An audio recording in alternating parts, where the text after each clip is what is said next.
At precisely 1000 hours, a Ukrainian MiG-29 cut across the front line near Kherson, flying so low he could practically skim the tops of sunflower fields.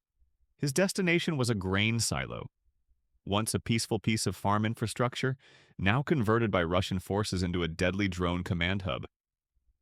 The morning seemed deceptively calm. No alarms, no tracers, no missiles, just the whistle of wind over the MiG's frame. But war dislikes silence. The illusion shattered when a Russian soldier raised an Igla launcher from a checkpoint directly ahead. A spear of white smoke sliced upward. The missile was already banking toward the jet's glowing engines. Dancing with death at 540 knots. The pilot reacted instantly. He slashed left, then snapped right, forcing the missile past him. Before he could breathe, 3 more Iglas came streaking in from different angles. Russian troops were firing blind, launching without proper lock tones, praying the missile's proximity fuse would finish the job. His SPO-15 radar warning receiver remained mute. The old Soviet system can't detect infrared missiles. It's like having a smoke detector that reacts only to cigarette smoke, not actual fire. His eyes were the only sensors he could rely on, reading the twisting missile plumes behind him. He pulled the MiG into a brutal 9G maneuver. Vision tunneled, blood drained. 3 missiles overshot. He was alive. For the moment. But the moment came with a price. His evasive dance had just signaled his presence to every Russian air defense unit across southern Ukraine. Nap of the Earth flight, the last shield.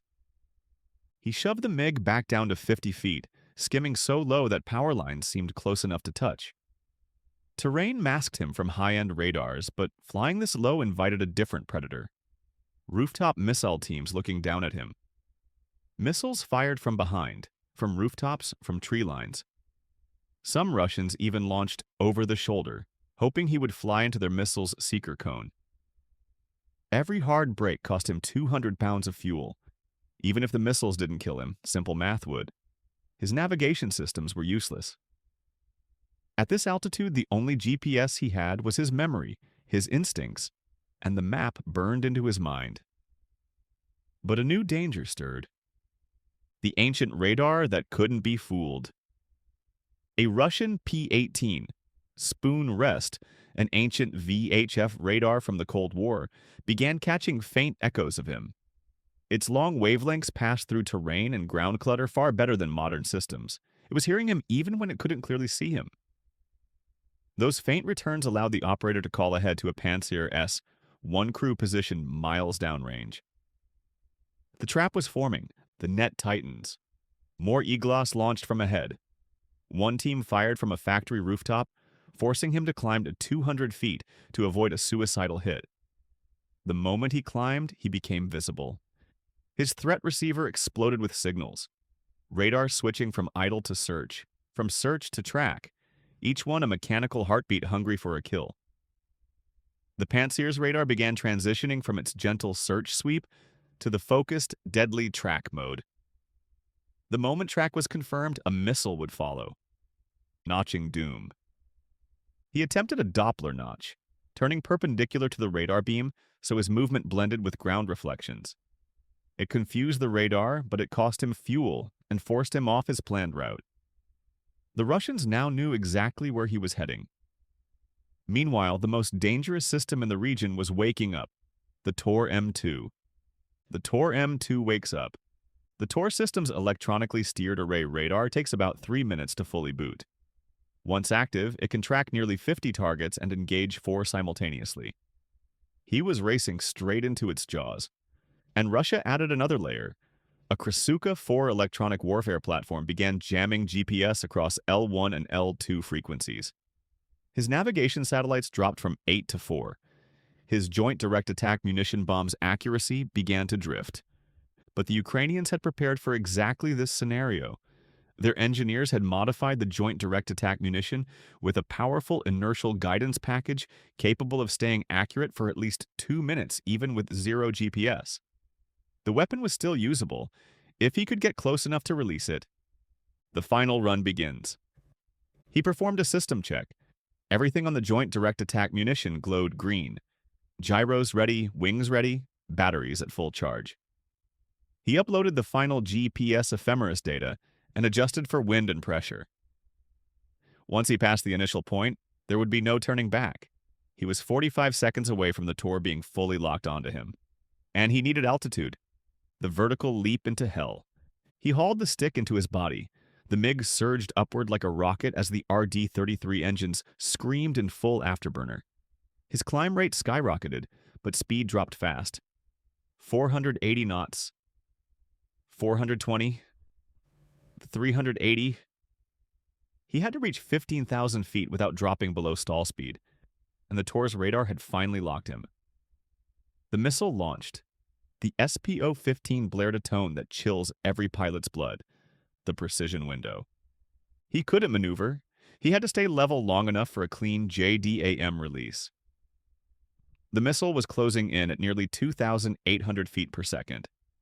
At 15,000 feet, barely clinging to 185 knots, he hit the release. The bomb fell away, tumbled once, then deployed its diamond-shaped wings and carved into a perfect glide. He counted 2 seconds. He needed those seconds for separation. Then, he could finally save himself. Falling back to Earth, he rolled the MiG inverted and dove like a thrown knife. Chaff burst behind him in a glittering sphere of metal strips. The Russian radar momentarily lost him. The missile's camera tried to pick him up visually, but the chaff turned the screen into static. Then the missile detonated, close enough to rip shrapnel into the MiG's left engine. He shut it down immediately. Hydraulics began to fail. The MiG turned sluggish, heavy, stubborn. He had only one engine now and reduced control authority. He was still behind enemy lines. Running the gauntlet. As he limped toward the Dnipro River, Russian anti-aircraft guns erupted. Every Zu-23 in range opened fire, creating cascading walls of tracers. They weren't aiming at him. They were aiming at where calculations said he would be.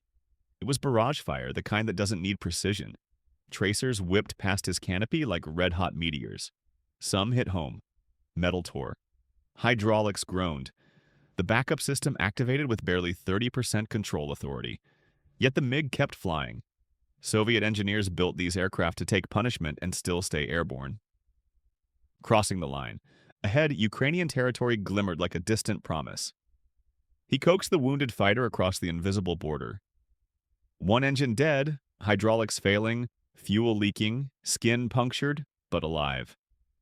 Behind him, justice was descending. Joint direct attack munition. The joint direct attack munition reached its final dive, slicing down at nearly 300 meters per second. It slammed into the grain silo's central column, burrowed through several floors, and detonated deep inside.